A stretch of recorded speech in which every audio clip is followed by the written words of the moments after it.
What's the good word? DKB here. So could Robert Saleh and Joe Douglas be looking to develop some kind of exit strategy when it comes to Zach Wilson and moving forward with or without him?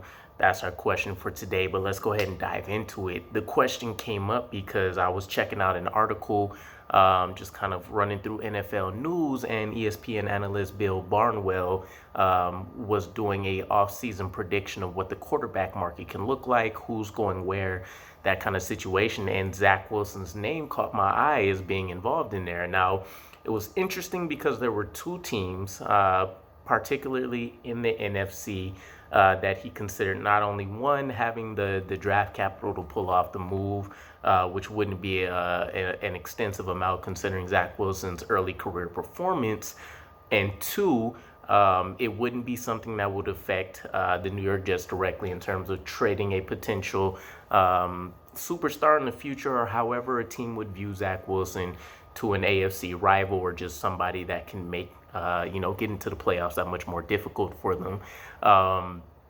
Now, currently, the projection would be a mid-round pick. We're talking about most likely a late third, an early fourth, something like that, which is a far cry from the round one, number two pick that the New York Jets invested in Zach Wilson. But such is life when you're just barely making a living, passing over 50% for a completion mark. So let's talk about it. The two NFC teams, they are also very interesting. We're talking about the Buccaneers and the Vikings. And for fans of both of those teams, there's scary situations on the horizon. Now, obviously, the Buccaneers, they've fallen to the wasteland, and it's looking really rough for Todd Bowles, who's one of my favorite coaches, personality-wise, if nothing else. And then for the Minnesota Vikings, you have to wonder, when are they going to start preparing a plan for what life outside of Kirk Cousins may look like?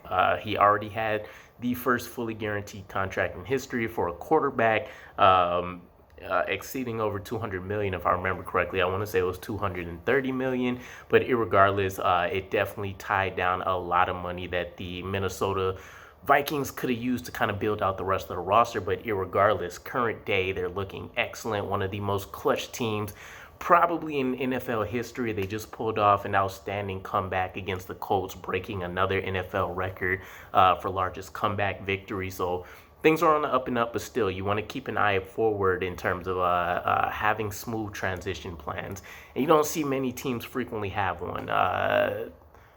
The Packers with, Brett Favre to Aaron Rodgers, probably the best to last example that we have of a team smoothly transitioning with somebody they've already kind of had in the pipeline developing. Now, the mid-round pick is the current projection. When it comes to Joe Douglas, though, our record so far shows that when it is a player that is on the team he's looking to trade, he's not going to be on the losing end of that deal. We've seen it with Chris Herndon. We've seen it with, it's killing me, the linebacker that used to stay completely injured for us. I don't even remember where we sent him, the Texans.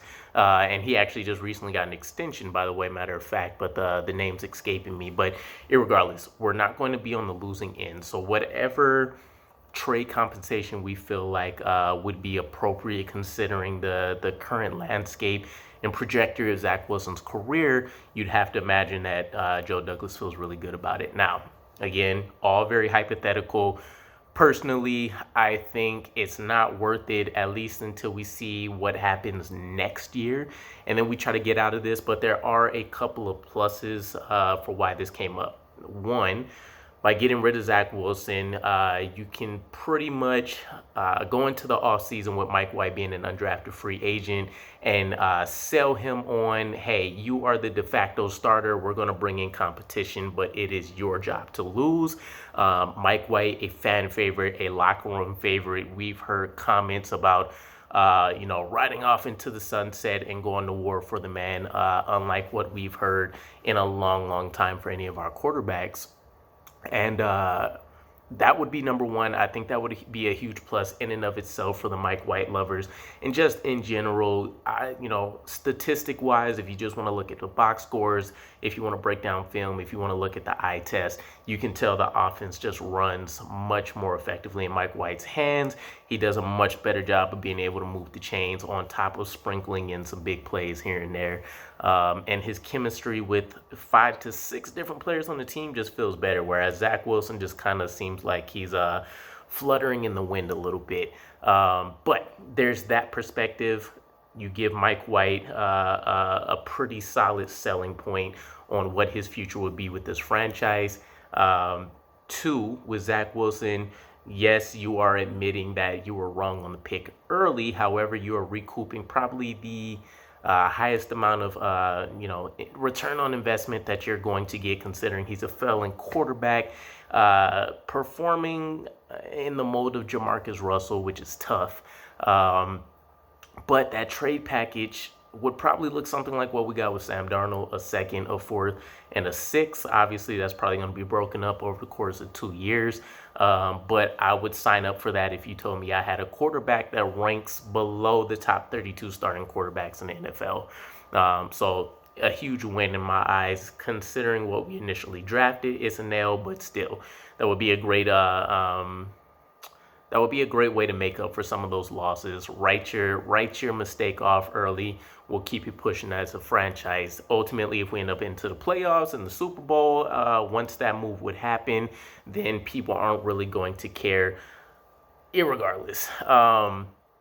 And then when it comes to Zach Wilson's contract specifically, this isn't just a cut ties and, hopefully we get some draft capital back. We make some great picks with it, and we move on with our life. We actually will save a little bit of money in the interim as well. So we know Zach Wilson got a 4-year, $35-ish million contract. If we trade him, that's $9.3 million of his money owed next season. We wouldn't have to worry about, and we'll save about I think it's like $3.8 million in cap space. But when we take a look at the, again, some of the partners out there, the Buccaneers and the Vikings, they're both interesting in terms of why they might want to approach a trade for Zach Wilson. With the Buccaneers, you have Tom Brady that's becoming an undrafted free agent, but they still very much so have a roster that's riddled with great talent. Defensively, we know what they can be. Offensively, things have gotten away from them, and, most likely, I don't foresee Todd Bowles probably sticking around after going from, deep playoff Super Bowl winners to, not even being close to tops in their division. But you have a guy that can be plug and play. And Zach Wilson isn't necessarily the quarterback I would say you would want to play the plug and play role with. But if you can surround him with the right coaching staff, maybe he accelerates himself and things take off. I don't know what that would look like for the Buccaneers.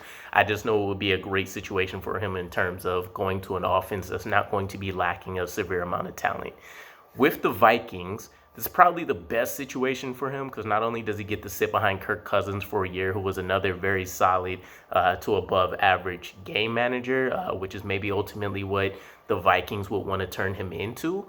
But, he's surrounded with Justin Jefferson, Dalvin Cook, Adam Thielen will probably remain. They just signed TJ Hawkinson. So he goes into another offense that's just as powerful, if not more, than some of the weapons that he's had with the New York Jets, at least in terms of being established and already set in the NFL, which will be beautiful when you talk about him going into another flight school session.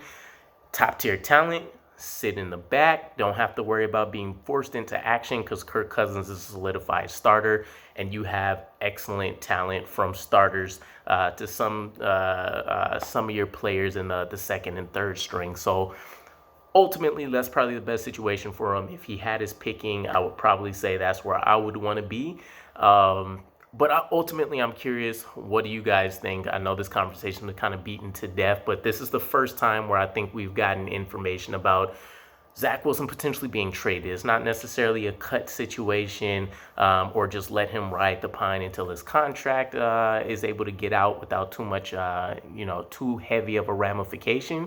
But this is the first time realistically that I'm hearing trade partners and kind of scenarios where the New York Jets may be able to kind of opt out of his contract, get a fresh, clean slate. And if we were going to do it, this is probably the offseason.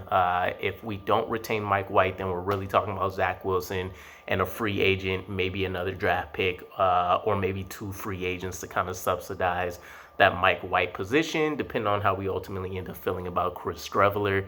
But let me know where you guys stand on this. For me, it's pretty easy. Again, I would honestly like to see Zach Wilson at least get next year to really see if he does anything. If he never ends up seeing the field, or if he goes out there and he stinks it up again, then cool. Let's go ahead and try to, get these plans into motion. Especially considering from year 1 to year 2, there was a lot of regression. Just in some key areas. We're talking about a lower completion percentage, less touchdowns. Granted, he hasn't been on the field every single game, but he hasn't been on the field every single game for a reason. And even some of the wilder ones, when you talk about stats, ESPN and Bleacher Report and all these guys don't generally throw out there in terms of like the on target or bad throw percentage that's out there. I like the on-target throws. Zach Wilson in his rookie year had a 69.9%. He's dropped all the way to a 58%.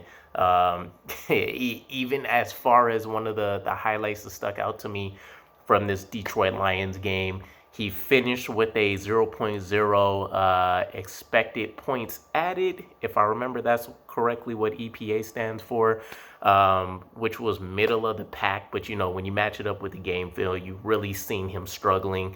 Yes, we were able to beat the Vikings on a lot of explosive plays, but it wasn't enough. We needed the meat and potatoes of getting first downs and a lot of things like that. But that's for another video. Let me know what you guys think about the trade scenarios. Who would you dish them to? What kind of compensation would you be looking for? Or is this an absolutely crazy idea? But either way, I appreciate the support as always, and I'll catch you guys again. Peace.